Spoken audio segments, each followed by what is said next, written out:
Arvind Kejriwal over confidence था उनको कि हम ही जीतेंगे और दिल्ली में हमको कोई हरा भी नहीं सकता है। अगर घमंड आप करते हैं तो घमंड तो रावण का भी टूटा था। तो क्यों ना बीजेपी को ही मौका दे दिया जाए। केंद्र में भी उनकी सरकार है, एलजी उनका है, तो फिर इस तरीके से सरकार भी अगर उनकी होगी तो काम ज़्यादा हो पाएगा। तो शीश महल वाला, शराब नीति वाला, तमाम ऐसे मुद्दे, गंदा पानी, यमुना की सफाई ना हो पाना, इन मुद्दों ने जनता के माइंड पे क्लिक किया और शायद जब वोटर पहुंचा है ईवीएम के पास तो उसने इनको वोट नहीं किया और वो वोट उसका बीजेपी के खाते में चला गया।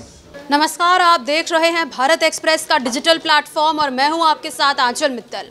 आज दिल्ली विधानसभा चुनाव के नतीजे आ गए हैं और तस्वीर जो है लगभग साफ नज़र आ रही है। बीजेपी को 48 सीटें जो है इस वक्त नज़र आ रही है, तो वही आम आदमी पार्टी के हिस्से में सिर्फ और सिर्फ 22 सीटें आई है। यह नतीजा यकीनन हैरान कर देने वाला है, लेकिन सबसे बड़ा सवाल ये उठ रहा है कि दिल्ली के जो पूर्व मुख्यमंत्री थे यानी कि अरविंद केजरीवाल, वो भी अपनी सीट से जो है हार चुके हैं। नई दिल्ली से वो हार चुके हैं, परवेश वर्मा द्वारा उन्हें हराया गया है। अब उनकी इस हार के 5 बड़े कारणों की अगर बात करें तो उसको लेकर मेरे साथ इस वक्त हरिशंकर जी मौजूद है जो कि यहाँ पर वरिष्ठ पत्रकार हैं। इसके साथ ही उज्जवल मिश्रा जी भी मौजूद है जो कि यहाँ पर पत्रकार है। इन लोगों से इन कारणों के बारे में चर्चा करेंगे, जानेंगे कि क्या वो कारण थे। जी सर, आपको क्या लगता है? देखिए, हार का सबसे बड़ा कारण है अरविंद केजरीवाल ओवर कॉन्फिडेंस था उनको कि हम ही जीतेंगे और दिल्ली में हमको कोई हरा भी नहीं सकता है। आपने देखा होगा विधानसभा के अंदर वो लगातार कह रहे थे कि मोदी जी को कई जन्म लेना पड़े, उनकी पार्टी को कई बार कुछ भी कर लें, 50 साल तक वो चुनाव हरा नहीं सकते। तो ऐसा अगर कोई मान ले तो देखिए, घमंड तो अगर घमंड आप करते हैं तो घमंड तो रावण का भी टूटा था। तो वो सारी चीज़ें उनके लिए बहुत नेगेटिव गया और जनता में कहीं ना कहीं ये मैसेज गया कि काम बहुत सारी चीज़ें जो वो डिलीवर टाइमली नहीं कर पाए। वादा तो उन्होंने किया और ये प्राइमरी चीज़ है। एक आदमी को सही साफ़ पानी पीने का हक है। आप कहते हैं कि फ्री पानी दिया, वो गंदा पानी। उसके बाद स्वच्छ हवा की बात करें तो उसमें भी गंदगी है, उस पर भी कुछ नहीं कर पाए। और बहुत सारे मुद्दे थे, यमुना, मैली यमुना, उस पर भी वो कुछ नहीं कर पाए। तो कुल मिलाकर वो चीज़ें डिलीवर नहीं कर पाए। पहला कारण तो ये है। दूसरा ये कि महिला सुरक्षा की बात करते हैं, लेकिन जब उनके घर में उन्हीं की पार्टी की राज्यसभा सांसद आरोप लगाती है कि मेरी पिटाई विभव कुमार ने किया, तो उस पर वो कुछ नहीं बोलते। अरविंद केजरीवाल उस समय सीएम थे दिल्ली के और उनको इस बात को एड्रेस करना चाहिए था कि उनके साथ गलत हुआ। ठीक है, अगर वो गलत ही आरोप लगा रही हैं तो उनको समझाना चाहिए था। लेकिन एक महिला के अपमान का सवाल है। महिला स्त्री जो है हमारे देश में माननीय होती, हमेशा उनको ऊपर का दर्जा दिया जाता है। देवता में भी हर जगह महिलाओं का सम्मान है। आप इस तरह से अपमान देख नहीं सकते। और जनता में कहीं ना कहीं ये गलत मैसेज गया कि उनके अपने घर में कोई पिटता है। अच्छा, पिटाई का आरोप ऐसा नहीं है कि उनके घर में पहली बार किसी पे लगा। इससे पहले एक सेक्रेटरी लेवल के आदमी उनके घर में पिटाई का आरोप लगाया था उन्होंने। हालांकि बाद में मामला ख़त्म हो गया। तो दूसरी बात ये रही। इसके अलावा यमुना भी एक फैक्टर है। यमुना से लोगों का आस्था जुड़ा हुआ है और करीब करीब 35 से 40 लाख लोग जो पूर्वांचल के हैं, उसमें 25 से 30 लाख लोग छठ पूजा करते हैं, 25 लाख के आसपास। तो आपने यमुना की सफाई भी नहीं की।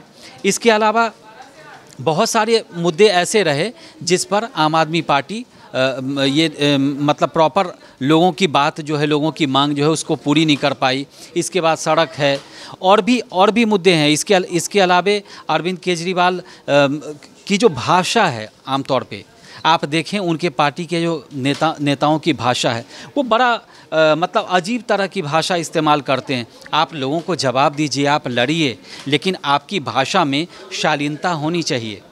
आप आरोप लगाएं, ठीक है, आप एक चीज़ आपका लोग माफ़ कर देगा। लेकिन अरविंद केजरीवाल जिस तरह की भाषा का इस्तेमाल करते हैं वो एक मुख्यमंत्री को तो शोभा नहीं देता। तो मुझे लगता है उनकी भाषा भी बहुत अच्छी नहीं रहती थी। विपक्ष पे आरोप लगता है, हर तरह के आरोप लगते हैं, लेकिन उनके पार्टी के बहुत सारे नेता ऐसे हैं जिनके चेहरे पर और जिनके स्वभाव में एरोगेंसी आपको दिखता है। तो नेताओं की भाषा आमतौर पे हम उम्मीद नहीं करते हैं कि ऐसी होनी चाहिए। उसके अलावा दिल्ली में आप बहुत सारी चीज़ें, बहुत सारी समस्या लोकल लेवल की समस्या थी जिसको वो एड्रेस नहीं कर पाए। एक और कारण कि चूंकि वो 10 साल से सत्ता में थे तो उनको लगता था कि हमको कोई हरा नहीं सकता था, लेकिन बीजेपी ने उन्हीं के पिच पर घुस करके बहुत ईमानदारी से काम किया। इसके अलावा एक और कारण आपको बताऊं कि इस बार जितने मुस्लिम बहुल सीटें थी दिल्ली में, उस पर बीजेपी ने खास स्ट्रैटेजी बनाई। मुस्तफ़ाबाद सीट, वहाँ पर मोहन सिंह बिष्ट 6 बार के विधायक टिकट काट के करावल नगर से मुस्तफ़ाबाद ले आए, उसके बाद वो चुनाव जीत गए। तो मुस्लिम सीटों पर भी केजरीवाल बहुत जादू नहीं कर पाए, हालांकि 1 सीट 2 सीट वो जीते भी, लेकिन बहुत जादू नहीं कर पाए। और इस बार जो पिछले 2 चुनाव में जो केजरीवाल का जो करिश्मा था, इस चुनाव में नहीं दिखा। इस चुनाव में बीजेपी ग्राउंड पर बीजेपी के लिए लोग आवाज़ उठा रहे थे, भीड़ में से बीजेपी के लिए आवाज़ आ रही थी। मतलब ये कि बदलाव लग रहा था, तो ये भी एक कारण है। ये चुनाव के नतीजे आम आदमी पार्टी के साथ साथ अरविंद केजरीवाल के लिए भी एक बड़ा झटका है। आपको क्या लगता है, क्या कारण होंगे? अरविंद केजरीवाल जिस तरीके से आप देखो, मैं एक जो अभी सबसे प्रैक्टिकल आपको डेटा बताऊं, अरविंद केजरीवाल की जो हार हुई है वो 4568 वोटों से हुई है। संदीप दीक्षित कांग्रेस के कैंडिडेट थे, 4089 वोट उनको मिले हैं। अगर आम आदमी पार्टी और कांग्रेस का गठबंधन दिल्ली के अंदर हुआ होता तो क्या आज नई दिल्ली की जो सीट थी वो प्रवेश वर्मा के पास जाती? नहीं जाती। वो अरविंद केजरीवाल के पास होती, आम आदमी पार्टी के पास होती, या फिर यूँ कह लो कि गठबंधन के पास होती। तो सबसे बड़ा फैक्टर तो आपको यहीं से समझ में आ जाएगा कि इस गठबंधन का ना हो पाना ये एक सबसे बड़ी हार का कारण रहा। और इसको जम्मू कश्मीर के जो मुख्यमंत्री हैं उमर अब्दुल्ला ने चुनाव के शुरुआती रुझानों से ही उन्होंने पहले इस पे गुस्सा अपनी खींच दिखा दी थी, जब उन्होंने एक मीम शेयर किया था और उस पर कहा था कि इसी तरह से अगर लड़ोगे तो ऐसे ही बटेंगे। एक मीम शेयर किया था सुबह सुबह उन्होंने। उसके अलावा एक हार का सबसे बड़ा कारण रहा कि अरविंद केजरीवाल, आप देखो दिल्ली में कोई भी बड़ा मुद्दा हो, अरविंद केजरीवाल एक प्रेस कॉन्फ्रेंस करते थे, उस प्रेस कॉन्फ्रेंस में एलजी को जिम्मेदार ठहराते थे। अरविंद केजरीवाल की लेटर पॉलिटिक्स जो है वो बहुत फेमस है। वो आरएसएस प्रमुख को लेटर लिख चुके हैं, प्रधानमंत्री को लेटर लिखते रहते हैं, एलजी को तो तमाम लेटर उन्होंने लिख डाले होंगे अभी तक। तो लोगों को ये लगा कि जब आपकी 10 साल 2 टर्म की सरकार आप चला रहे हो और हर चीज़ के लिए अगर एलजी ही जिम्मेदार है और केंद्र सरकार के साथ मिलकर ही अगर सरकार काम करेगी जो यहाँ पे होगा, तो क्यों ना बीजेपी को ही मौका दे दिया जाए। केंद्र में भी उनकी सरकार है, एलजी उनका है, तो फिर इस तरीके से सरकार भी अगर उनकी होगी तो काम ज़्यादा हो पाएगा।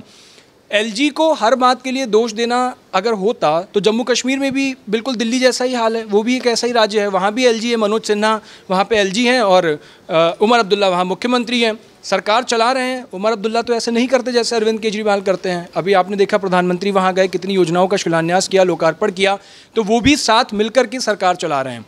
ये लोगों को यहाँ पे एक उनके दिमाग में फिट हुआ, वोटर्स के दिमाग में, कि अगर एलजी ही जिम्मेदार है और डबल इंजन की सरकार से ही फ़ायदा होगा तो फिर दिल्ली में भी बीजेपी की सरकार बननी चाहिए। तो एक नुकसान उसको वो हुआ। दूसरा जो था वो था अरविंद केजरीवाल पर जो कानूनी अड़चन फंसी, जो पछड़ों में फंसे।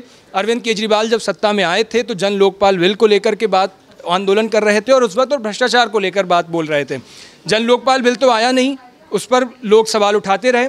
भ्रष्टाचार के ऐसे उन पर आरोप लगे कि अभी तक उसको निजात नहीं मिल पाया और बीजेपी ने इन आरोपों को खूब हवा दी।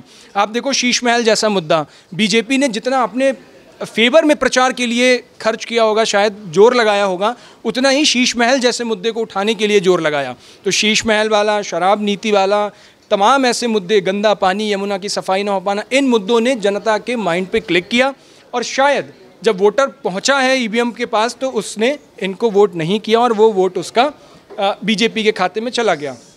ये कुछ बड़े फैक्टर्स थे। वादों का पूरा ना हो पाना, भ्रष्टाचार की छवि लगना, साफ तौर पर पूरी तरह से डेंट हुई उनकी छवि, शीश महल जैसे मुद्दे उन पर लगना, एलजी को हर बात के लिए जिम्मेदार ठहराना और उसी के साथ कांग्रेस के साथ तालमेल ना बना पाना। ये मुझे लग रहा है जो 5 मुझे फैक्टर लग रहे हैं बड़े, वो ये रहे हैं, इस चुनाव में दिखे हैं और वही नतीजा सामने आपको दिख रहा है। देखिए, जनता का फैसला आ चुका है, जनता ने बीजेपी को इस बार मौका दिया है, ये लगभग तस्वीर साफ हो चुकी है। देखना ये होगा कि राजधानी दिल्ली में बीजेपी की सरकार कैसे चलती है, कौन उनका मुख्यमंत्री बनता है। फिलहाल के लिए इस वीडियो में इतना ही, बाकी खबरों के लिए भारत एक्सप्रेस के साथ बने रहे।